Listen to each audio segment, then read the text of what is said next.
Hello everyone. If anyone wonders how to install games on Linux, I'm currently using Basite Linux, where Lutris comes finished to install when you install the OS. Here you get all kinds of launcher available in one program. You can just choose GOG, you just have to log in each of them for them to work. I'm going to install Cyberpunk.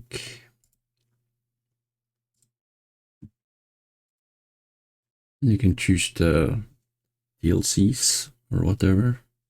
I don't want anything of that, so I'll just continue.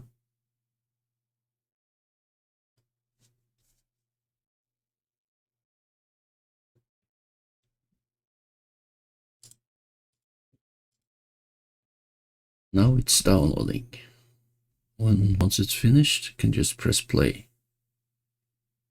Enjoy and change to Linux.